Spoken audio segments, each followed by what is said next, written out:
This is Pinnacle Lutheran Church Sunday Bible Study. The following session was recorded on Sunday, June 9th, 2013.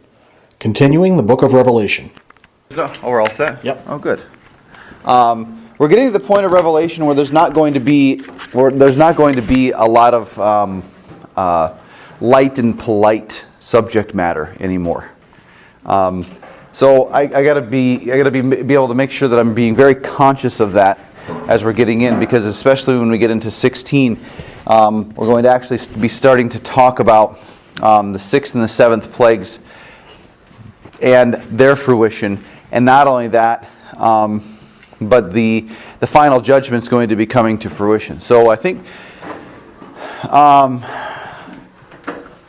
we'll see how it plays out. We'll see how it plays out, because the major thing that I want to instill in everybody is that we know how it's going to end. We know how it's going to end. We know what the promises are going to be. And, if there are any millennialists that are still left amongst you, these sorts of chapters are going to totally dispel this. When I say millennialists, what I mean is usually are the people who believe that there's going to be some sort of magical 1,000-year reign where everything, and I'm not sure exactly how the millennialists would, I shouldn't bring them up without being able to define it, but that there'd be a 1,000-year reign of Christ and then the last day would come. Whereas what it is, and does that seem right? Yeah? So then what will happen then after the 1,000 years or 1,000 days or whatever it happens to be, I believe it's 1,000 years, is that then Christ would come again. So that would be his real second coming. I'm not sure exactly how that works. But the book of Revelation clearly refutes that. And says that really, and this is like we've talked about before, it's important, I think, a lot of times in the book of Revelation to remember that really what we're doing is we're being reminded that that the span of time that Revelation is talking about goes from the crucifixion of Jesus, and I'm just wondering if I maybe have another one here. I don't. All the way until the eschaton, or the last day.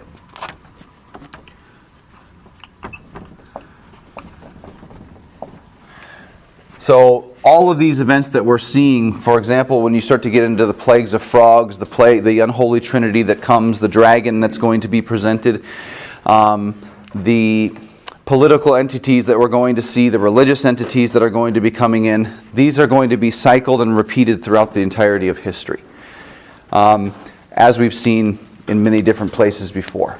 Okay?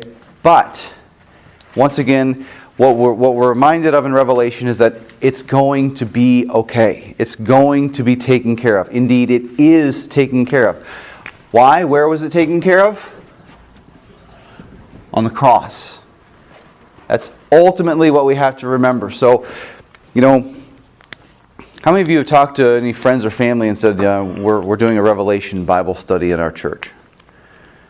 Okay, I'm curious. What do they say? Well, you have to remember now, this was written by an old man who was not in his right mind when he was in jail. I said, oh, really? Okay. Who was in jail? John. He was? Wasn't he? I think so. Yeah, he was in exile or something, wasn't he? Okay. Oh, I don't have my study Bible, so I can't read. Yeah. So they say he was in jail. He was in exile. Okay. He was an old crotchety man. Well, no, he had a little dementia, I guess. Really? That's what they told me. I said, well, okay.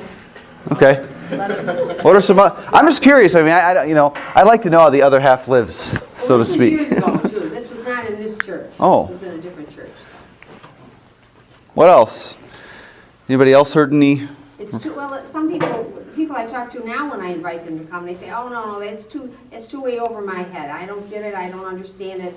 I never have. I never will." So I prefer to.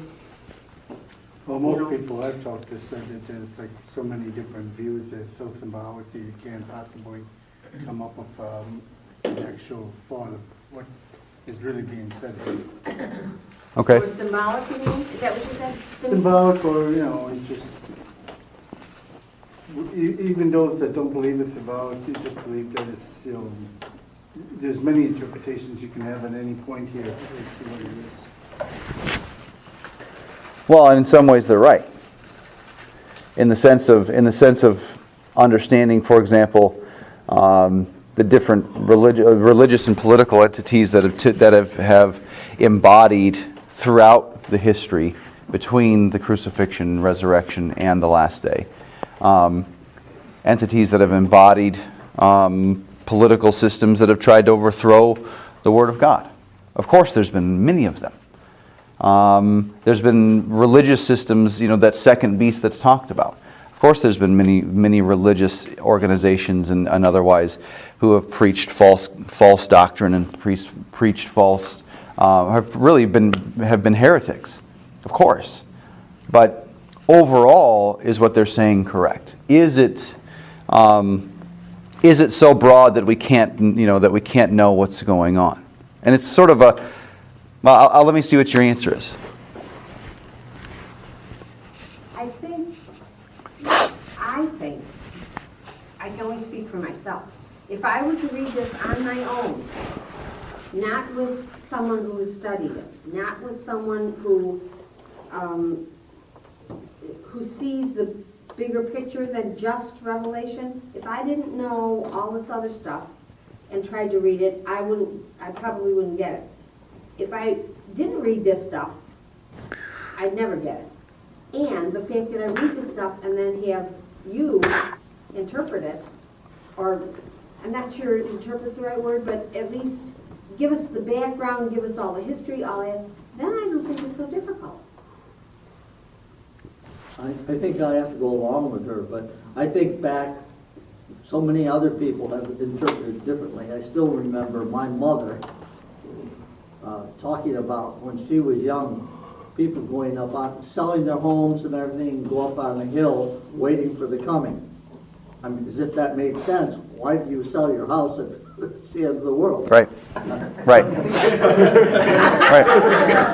Right. But I'm just saying, these interpretations and that, I mean, it's very easy to misinterpret, and I think I have to go along with her.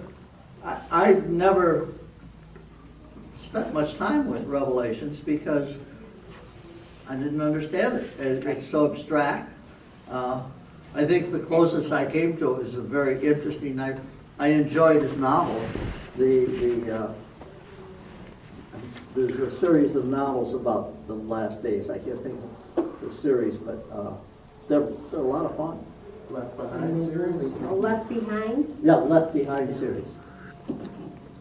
I've never read those actually. I don't know who wrote them and why. Well, they make a sense of it. You know, like the people. They go through the series of Israel coming back. In fact, many evangelic churches right now are really happy about trying to save Israel because this is part of the prophecy. Gotcha. And taking it literally. Yeah. Okay. So it's I mean, just the title kind of scares me a little. Left behind to what? Well, what happened is the book interprets it as the saved people are taken up into heaven in the rapture, and other people were left behind. And this is about the people who were left behind. You know, planes crashed because the pilot was saved and things like that. Well, you think that'd make United Airlines get like one Christian and one atheist just to make sure that they're. But in essence, if the people are left behind, have a second chance. Huh. Well, what's interesting is that you've seen as we've gone through the book of Revelation, this idea of second chances. Well, how many chances really are there? Well, I think there's a chance every day. There's been a multitude. There's been infinite chances, not to save yourself, but infinite chances of repentance. Exactly. And what we see too is that, another thing with the book of Revelation that really is it's difficult for people is that, you want to find we all want to find a nice little niche that we fit in, Well, I'm probably the persons in the sixth church that have been given to go out and evangelize the rest of the world. That's probably my niche. Well, no, this is all about us. Even the bad stuff. We are the unbelievers. Which all of a sudden, nobody's throwing anything at me? I mean, there you go, Donvo. That's good. But so you start to see is that it's very easy, especially in the book of Revelation, to try to, pigeonhole ourselves into places where all of a sudden we're able to point the finger somehow at somebody else. You're the one that's going to have these things happen to you. Or the ones who are persecuting the actual physical nation of Israel are going to be the ones persecuted. Well, no, not at all. Because it's both so, how do I want to say it? It's the paradox of it being so specific but yet so broad. Because it's so specifically revealing one particular thing, namely the second coming of Jesus. The revelation, the one revelation. I am coming again. That's it. So then when we look at it and say, wow, he's coming in this way, he's coming in this. Well, no, as we've talked about so far, all the way 15 chapters in, it's been angels, and it's been demons, and it's been, beasts from the ground, and it's been these particular things. And God has come, or Jesus most specifically has come and revealed himself and or given John the revelation of what it exactly that was going to happen. And he's doing it in parts. So, and like we've talked about before in terms of the chronology, I mean, if you want to, invite somebody that's a new Christian to the Revelation Bible study, and they come in with an idea that there's going to be a nice, clean-cut chronology, don't bring them to a Revelation Bible study. Because, as you've seen up until this particular point so far, we go back and we go forward, but then not only that, but we're going to heaven and we're going to hell. And so, this three-dimensional view of everything that encompasses the Old Testament, points forward to the future, it talks about who our foes are, who it is that the allies are, references all of the people of the Old Testament, points all the way directly to what's happened with regard to Jesus. And then, if you're not, you really have to be diligent to remember exactly, Darlene, a little bit of what you had said, is that Revelation isn't telling us anything new.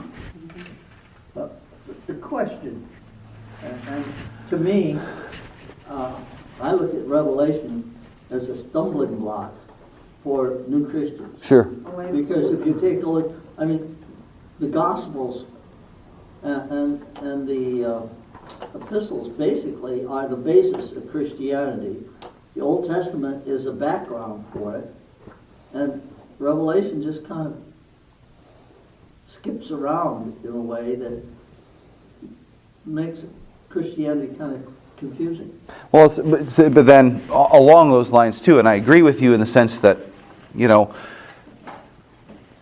let me ask a question first. Why do so many people who are new to Christianity, why is the book of Revelation the first book that they want to read?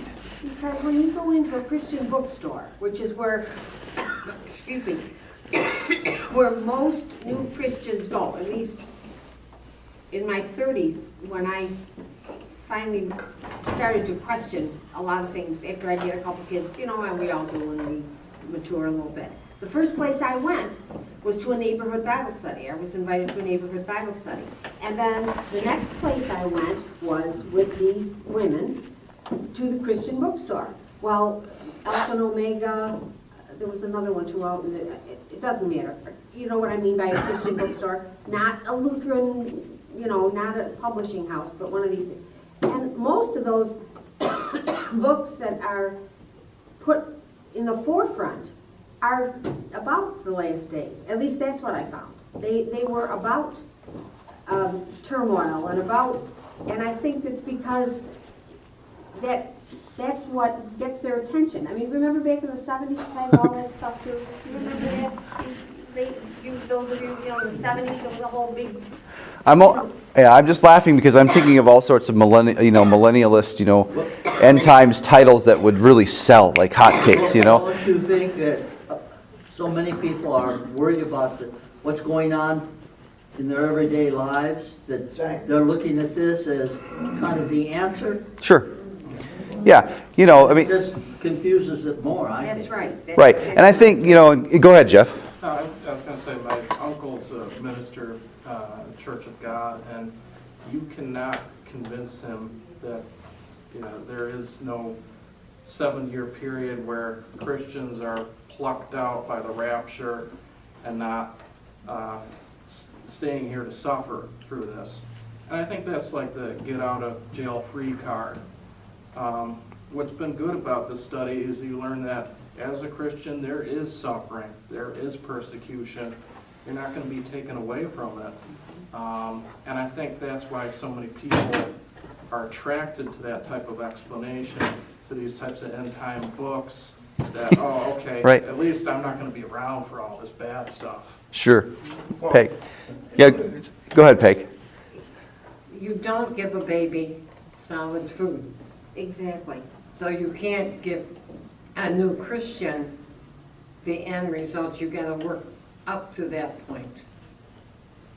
Okay.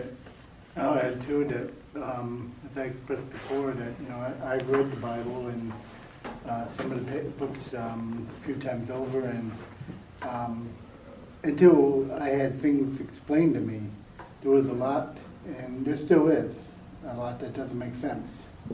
That, you need something like this to really teach you. And some people would argue that, well, why would God give you a Bible that you need to go to classes for? And like that. But I argue the key messages you need from the Bible.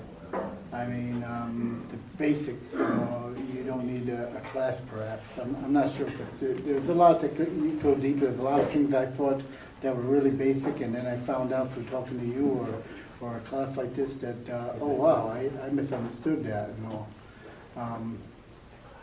And you really need, I think, overall instructions to go with this, and you need to really have the background. I believe, some people would say I'm dead wrong, but you need the background, like you're just saying, before you get to this book.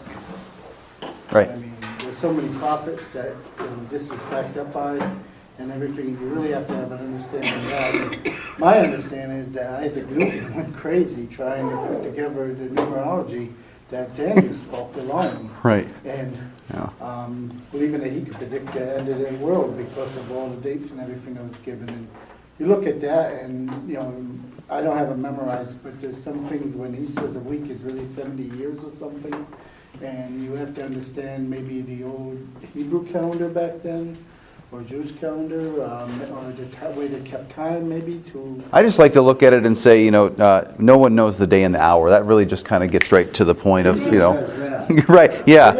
No one knows the day of the hour. No. Yeah. No, but I hear what you're saying. My point is that there's a simple little thing in one book that you literally could go crazy with trying to Yeah. really interpret. You need somebody to teach you. Right.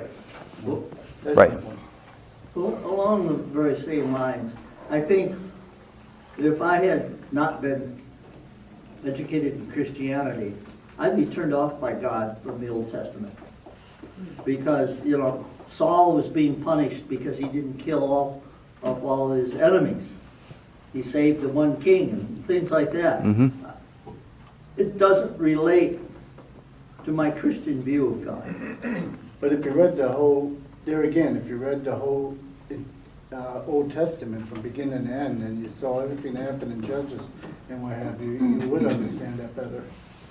That could be, but I'm just saying that he's a very vengeful God in the Old Testament compared to. No, he's really a very corrective God with his kids. Very corrective. And then even more so, and this is one of the things, and David, I don't know if you still have yours in the front of your mind, your question, but the greatest act of wrath, where's the greatest act of wrath in all of the Scriptures? Right there. Jesus, Yeah, on Jesus, in the New Testament. and the culmination of, all these things, and I think, Ed, you said it very well. You articulated it very well. God's corrective. And that's one of the things that we're being reminded of as we get into the book of Revelation, is that God's a corrective God, not looking. He does not desire, as we've heard in other places, He does not desire the death of any of His children. Now, the death doesn't mean, I go down into the ground. What is the death He speaks of? Spiritual and or eternal. I do not desire the eternal death of my children. And of course, He does not desire our temporal deaths. He never created death to begin with. He never created suffering to begin with. And He never created sin. That was never intended to be the way that things would go. But He controls death. He gives and He takes. He controls our death. And as we, and as we're looking here in the book of Revelation, most specifically too, in terms of the giving of the plagues, the poisoning, or the waters being turned to blood, etc., so on, But and as I was studying for this week, I thought about it, and I was thinking about it in terms of, okay, well, is Pat Robertson right then?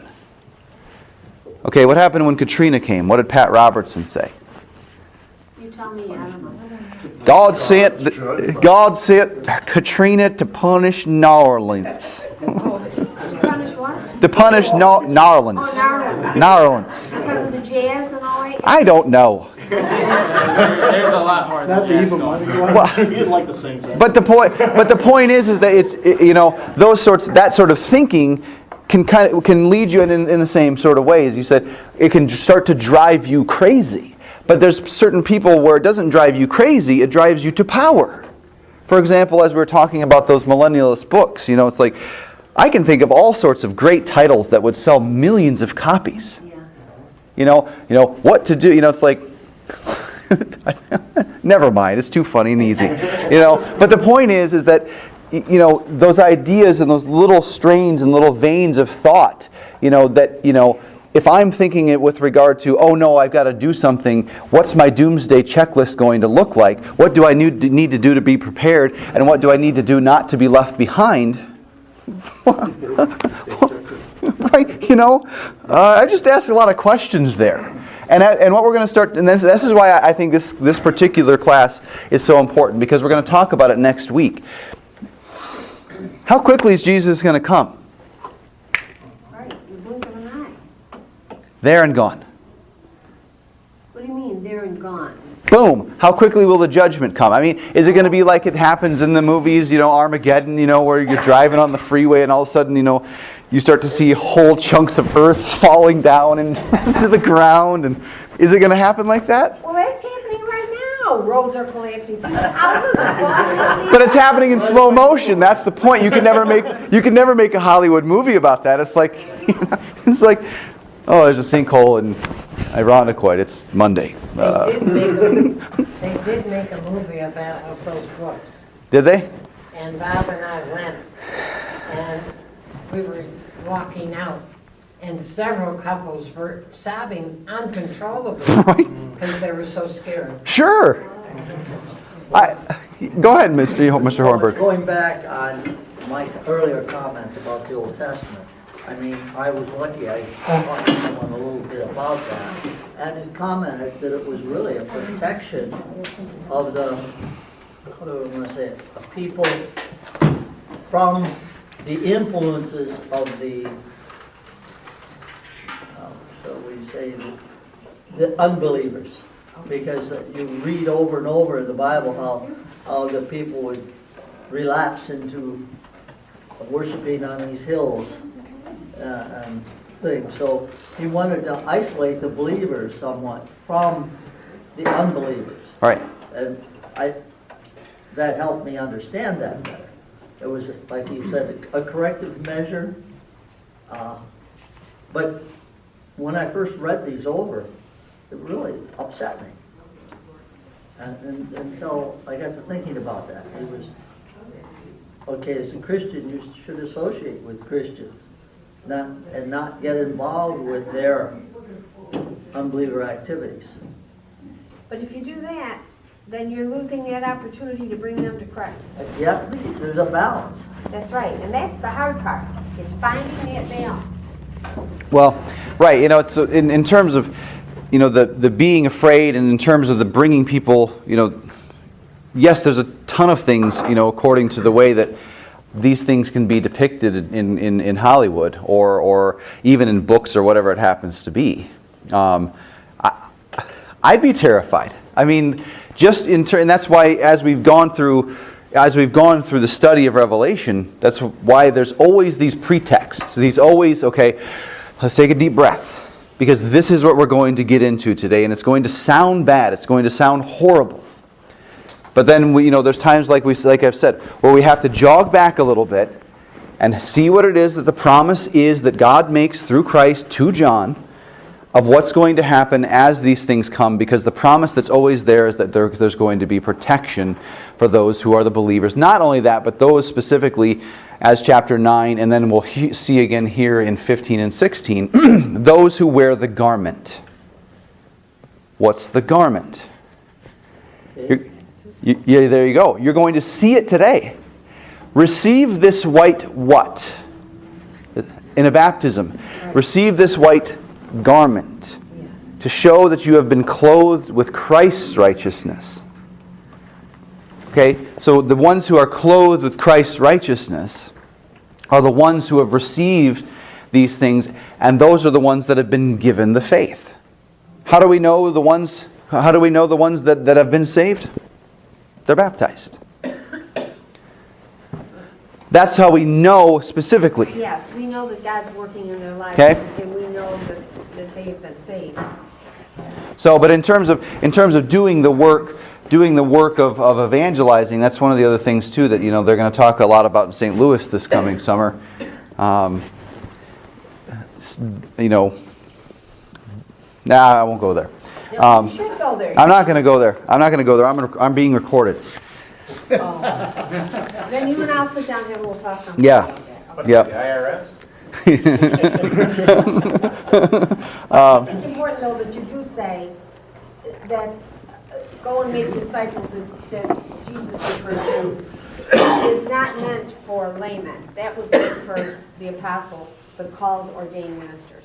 So that, because people have a confusing, and I think it's because in the 70s we were all taught that we were the ones to go and we were the ones to evangelize, rather than go and invite. It's the called or, I think it's just make that distinction. I didn't know that until you and I had to talk about it. Whew. Yeah. It's a relief to know it wasn't up to me to do it. Well, but then you still wrestle with, and this is where the Book of Revelation comes in. You start to look at the letter to the sixth church, Philadelphia, where the church does have a mission to go out into the world. Absolutely, it does. But the church is understood as a collective agent. Right.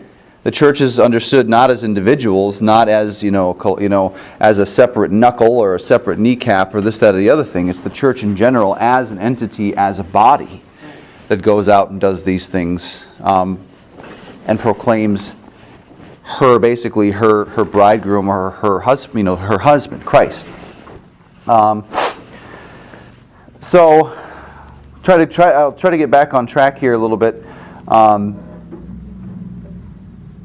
We're more than halfway through, and I guess maybe just for clarification, is what we found so far what you expected to find? No. Okay, you said no? Well, I mean, only in the sense that, like I said before, there's many things that were cleared up that I didn't know before, and now have a better understanding of. Okay. Others, and I'll ask for some specifics here in a second if we've got time. Anybody else? It's not as confusing as it was. I never bothered with it because I couldn't make sense of it. But you're beginning to convince me there is sense in it. Yeah, and it takes a little while. It takes a little while, and and it's not me, it's the Holy Spirit, but it's the beauty of how John writes the Book of Revelation. And one thing that I found in looking at the Book of Revelation is that once you start to see how the Book of Revelation is written, guess what, y'all? Go back and read John's Gospel. John's Gospel makes a heck of a lot more sense now to me as we've gone through the study in the book of Revelation. Because I get an understanding that that the way that John writes in Revelation is the same way that John's writing in John's Gospel, is the same way that John's writing in the 1st, 2nd, and 3rd epistle to John, or by John. So you start to see the simplicity and the repetition, and I think that's where you're seeing and maybe having a little bit more of the growth is my job as a pastor is basically just to point you to the fact that there are repetitions that are happening. That there is consistency in what it is that John's talking about, that there is Old Testament and New Testament verification, that we can look at it and say, okay, John's not just saying this because he just got a wild hair one day. He's saying this because, for example, like we talked about last week, in chapter 15, we're talking about the Song of the Lamb, a song of Moses. We can go back to the book of Exodus, most specifically Exodus 14 and 15, to see what that Song of Moses is. And then we'll see it here again once we get into chapter 16, when we start to see things like he's mentioning harmful and painful sores and frogs and rivers turning to blood and those. Where else have we seen that? Exodus. The 10 whats. So you're starting to see here that the Old Testament and the last chapter in the New Testament, they're bookending everything. And the plagues that existed back in the book of Exodus, and the plagues that we're going to see manifest on the last day they're basically the same thing. Who's Pharaoh though? Not necessarily devil. The Antichrist? No, because he already knows what's going to happen to him. Who's the hard-hearted Pharaoh? Who are the plagues? Unbelievers. What's that? Unbelievers. Unbelievers. Basically all those who are unrepentant in their sins. And the plagues are being given for their benefit, that they would repent of their sins and be saved. In the same way that the plagues were intended in the Old Testament.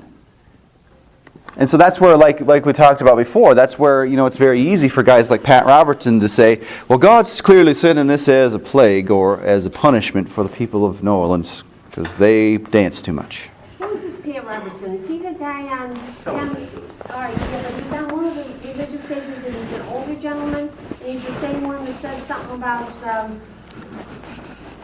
there was a punishment because the World Trade Center was because of homosexuality or something? Is he the one that said that? I don't know if he said that. I don't know. I mean, he's not credible anymore, is he? I mean, he says dumb. Wait a second. Any more? I mean, right. There we go. The Peanut Gallery over here. Well, I thought, see again, back in the 70s, when all of these religious shows started coming up on, or maybe it was the 80s, I don't know, cable and all that kind of stuff. Everybody was watching the 700 Club. Everybody was watching. Is that him? Okay, so I thought he was very credible then, but now he's saying dumb things like. I think he's been saying pretty much the same thing the whole time. I'll see, but so what you're saying then is just as I expected. My perception is that. And this is now. Here's the thing, and this sort of fits into this is that. And I don't know. Well, that's out of context. I'm not going to do that. But what we see happening, what John's telling us, what God is telling us through John, is that there's going to be individuals who are going to lead all sorts of people into all sorts of different thoughts. And the job of being able to see whether these men and these women, who are preaching these things, whether it's true and whether it's biblical, there's a tremendous responsibility that falls on the baptized to verify these things. And it's, I think, though this is sort of be a segue, as the Christian church, we've always been the bastion. Have always been the bastion of truth. Always will be the bastion of truth until the last day. Absolutely will be until the last day. There's been epochs, there's been times in the history of mankind that human beings have questioned the church, most specifically the 60s. And what ended up happening is what you start to see culturally is that the 70s were a result of the 60s. Most specifically, that the church didn't, or rather couldn't, answer questions that were being asked of them by the children of the 60s. It wasn't sinful for the children of the 60s to be asking questions. And it wasn't sinful necessarily for, well, maybe it was and maybe it wasn't, for the church to say, well, you just have to believe and just shut your mouth, or you just have to do it, or this is always the way that it's been. I'm not sure what they said in the 60s. I wasn't there. But the point is that the children of the 60s were wanting answers and the church wasn't giving them answers. And then, that's always been the ebb and the flow of the church. Is that the church, there's times where, collectively the church will answer questions, the hard questions, will get down and really get their hands dirty in the mud and the muck of the world, and will answer the questions and engage with people, and talk to them specifically about what the truth of these matters are. The church is fast approaching that again. And so what's interesting is that as a pastor, and this is, like I said, this is not necessarily related, but I think that it is. Many laymen see the direction that the church is going and they say, oh no, the church is dying. The church is dying. No, it's not. Not at all. Not even close. We're coming to a place where these hand-to-hand battles and these hand-to-hand combats are going to have to start again. And as a pastor, I need to know that I need to be equipped to be able to engage in these particular things. And so then also what I need to know is that as the pastor who's been sent to you, I need to equip you for those things. Because it's not, whereas Christianity in the early part of the 1900s, or the 20th century rather, really had this idea that Christianity was this huge mass of people that would go out into the world and just, convert people by virtue of the sheer mass of it. Not anymore. Not anymore. There is no, from the way that the casual observer looks at the Christian church, we're very much in the same position as what they were back when Paul wrote his epistles, most especially when he started to talk in the first century.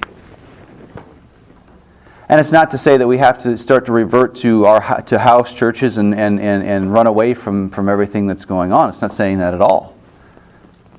But our how we address and engage the world is different. And unfortunately, a lot of times, that's where I have to sort of stop, lest I start to get into some of the things they'll talk about in St. Louis.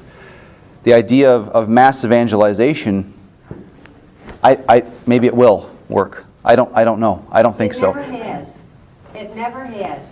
Evangelism has only worked through built relationships and through individual invitations. Right, Stan? You've been there with me.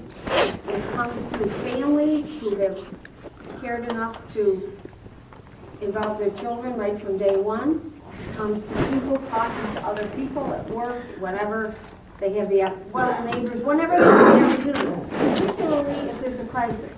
Sure. Somebody comes to you. That's an ideal time. I Not must for be you. reading a different version of Acts than you are. What's that? I must be reading a different version of Acts than you are. No, it worked in the first century. But it has never worked. All this stuff that we learned in the 60s and 70s and early 80s about evangelism, none of it ever worked. It just doesn't matter. It never worked. What works is somebody invites somebody, invites somebody, invites somebody, invites somebody. Yes, What? no, maybe? What were you, most specifically, David? So Paul just shows up, and he starts to talk.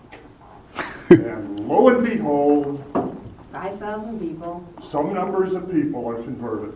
That's all I was saying. I'm not degrading the idea of relationships and all that stuff, but we need to be careful not to put more weight on those things than on the pure gospel and the Word of God. Right. Okay? That's right, the conversion doesn't happen until you have the pure gospel and the word of God. But in today's society, with so many different things. What's that? In so many different ways. That's why our job is, as I see it now, is to be the one who invites, who says, Your job is to come and to be fed. yes, so that I can then go out and invite others to come and be fed. Well, your job is to come and be fed. You know, the only reason I say that is to say, the only reason I say that is because you're taking this, being fed, and you're immediately jumping to the point where it's like, No. what I'm saying, okay, speaking objectively, is to say, you've been fed, well, how can you go out into the world? Well, what about Nana? What about being mom? What about being the person, Your vocation, it's your vocation. So, and that's one of the things where you're not jumping specifically into, the other ones, the unbelievers, those particular things. So I want two other questions here with Peg and Jeff, and then I've got to go and you all can continue to the conversation. But go ahead, Peg. This isn't a question as much as I've observed after living and having several crises through the years. People have come to me and said, how well did you handle that and why? I mean, it wasn't anything I said. It was just watching how Bob and I reacted to different things. How you live. Yes. Yep. Jeff. You were saying with the first century, are you thinking more we're at a point now where Paul wasn't so much saying, oh, you're doing this wrong, you're doing that wrong, but more, there is a better way. Sure. Right. So Right. rather than saying, oh, this and this is wrong, just saying, hey, there's a better way to live your life. Yeah, exactly. And that's such an important point, because that's the point of the book of Revelation. He's not revealing anything new. The fact that Christ is going to come is not a surprise. We've been told this from time immemorial. We know He's coming again. For the Christian, for the baptized, for the one bought and paid for by the blood of Christ, that's an awesome day. We're not hastening it. We don't look to hurry it up. But there's no fear about what's going to happen to us on that day. For the ones who are still dying, the ones still perishing, not only are they still perishing, which is frightening enough in itself, but they're facing perishing alone, and perishing not just temporally, but forever. I mean, that's not just, that's three different things that are having to be reconciled. And so therefore as Christians, for us to be, like I'm talking about before, to heap this idea onto other people and to look, lob stones from the pigeonholes of Revelation or wherever it happens to be. No, I think they're pretty much already in a heck of a lot of pain already. And you're exactly right. It's not to say that you don't say, no, this is wrong. Stop doing that. This is hurting you, whatever it is that it happens to be. And I'm going to preach about it this morning. But it's a matter of saying exactly what you said, the revealing it yet again. This is the truth. Let's clear all that other stuff out of the way, and let's get back to who it is you are, who you've been made to be, and who made you that way, and who keeps you.